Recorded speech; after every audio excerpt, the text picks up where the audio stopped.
Hola a todos y todas otra vez. Este es un vídeo corto para explicaros un poquitín los problemas que vais a encontrar en la relación asociada al tema 4, ¿no?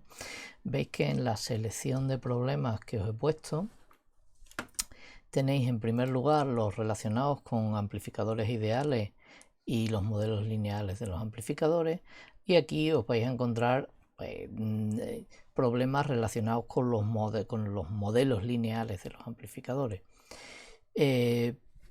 Algunos detalles, por ejemplo, pues en este problema, si os dais cuenta, las fuentes de corriente tienen la dirección en la contraria a la que poníamos en las diapositivas de teoría. Por tanto, vais a encontrar que cuando tratéis de relacionar pues el A sub IC o el G sub MC tal y como aparecen aquí con A sub VO, os saldrá con un signo menos respecto a lo que tenéis en teoría. Y el resto de problemas, pues también hay algún detalle más que os quería comentar. Por ejemplo, cuando aquí habla de fuentes de voltaje real, por ejemplo aquí fuente de voltaje real o fuente de corriente real, a lo que se refiere es a una fuente de voltaje o corriente que tienen una resistencia de salida. Es decir, si es de voltaje estaríamos hablando de una fuente de voltaje con una resistencia en serie. Eso es lo que llamaríamos resistencia de salida, y el voltaje sería el voltaje de la fuente. O bien, si es una fuente de corriente, pues la corriente sería la que está generando y la resistencia de salida iría en paralelo. Eso es lo que llamamos fuente de voltaje o fuente de corriente real. Y la resistencia de carga es lo que se conecta detrás del amplificador. Siempre que os aparezcan estos conceptos, pues tendréis que utilizar eso que se comenta ahí.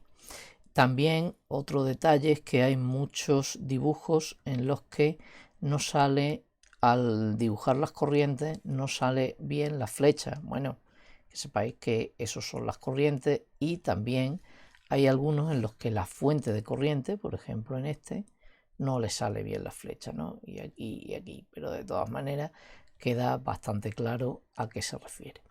Después de los problemas relacionados con el amplificador ideal y los modelos lineales, vienen los de respuesta en frecuencia.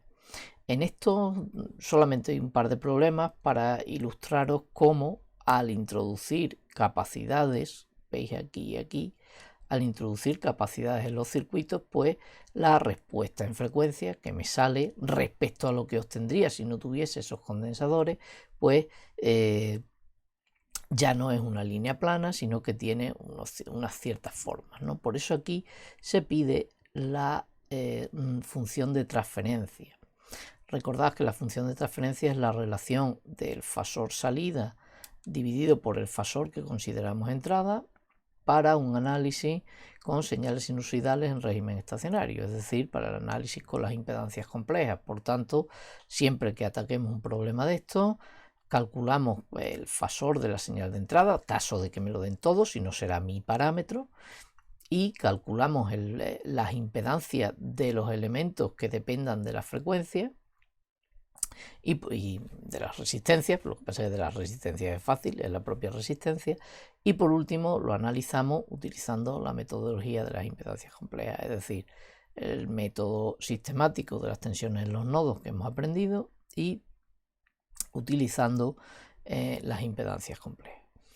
Y por último, bueno, tenéis ese y tenéis otro en el que además me piden la forma temporal para la salida con unas determinadas formas temporales de entrada.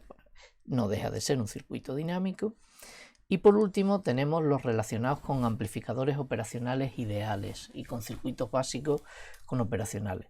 Si no se dice nada, considerad siempre que en estos problemas la realimentación que tiene el amplificador operacional es negativa, ¿de acuerdo?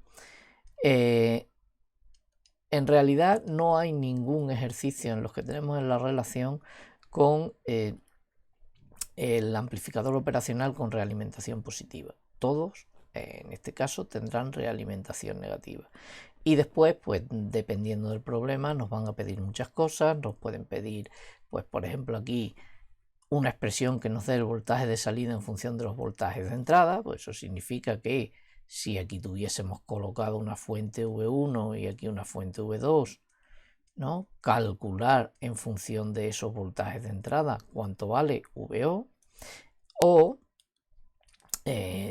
hay otros en los que me pedirán de la zona recuadrada, no es este el caso, pero hay otro por ahí que nos piden de la zona recuadrada calcular sus parámetros como amplificador, que eso es lo que hemos estado haciendo en los circuitos básicos amplificadores que hemos visto en teoría.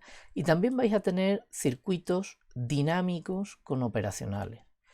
¿De acuerdo? Esto que tenéis aquí no es ni el integrador ni el derivador, sino que nos piden que calculemos la función de transferencia VO partido por VS, es decir, en este circuito con una fuente aquí sinusoidal, ¿no?, cuyo fasor asociado es VS, calculemos VO en función de VS, o la función de transferencia VO partido por VS. ¿Qué tendremos que hacer? Lo mismo de siempre, impedancias complejas de los condensadores y las bobinas, si hubiera, y de las resistencias, y aplicar el método sistemático, pero utilizando las ecuaciones con impedancias complejas y con fasores. En este caso, V+, los fasores asociados a V+ y V- serán los que tienen que ser iguales si hay realimentación negativa. Y por supuesto, las corrientes de entrada son 0, con lo cual los fasores asociados son 0. El de la salida, ya sabéis, por los operacionales nunca. Con lo cual, nunca es 0, quiero decir. Con lo cual haríamos el mismo análisis y, por supuesto, esa relación entre VO y VS me puede quedar en función de omega, dado que la impedancia compleja del condensador es 1 partido por J omega C. ¿De acuerdo? Y puede ser una función compleja, evidentemente. Eso es lo que habrá que hacer pues, en aquellos que tengan condensadores, que hay varios. Y bueno, pues el resto de ellos, hombre, tienen algunos más dificultad porque tienen más operacionales, otros menos, pero el método siempre es el mismo, tratar de aplicar la ley de las tensiones, la ley no, el método de las tensiones en los nodos, teniendo en cuenta que aplicarlo en las salidas de los operacionales no me sirve de nada porque esta corriente no la puedo poner en función de nada y no es 0, pero sí que me vale mucho aplicarlo en la entrada de los operacionales, ¿no? Y por supuesto en aquellos otros nodos que no sean entrada del operacional y que sean nodos esenciales. Os pondré algún ejemplo después de este vídeo, ¿de acuerdo? Bueno, hay muchos problemas, cada uno pide una cosa, aquí tenéis otro en el que tenemos un condensador y en algunos nos piden resistencia de entrada, el concepto que ya conocemos. Por ejemplo, en este de aquí, en este último, nos piden que identifiquemos o que, que calculemos el equivalente de este recuadro como amplificador de transresistencia.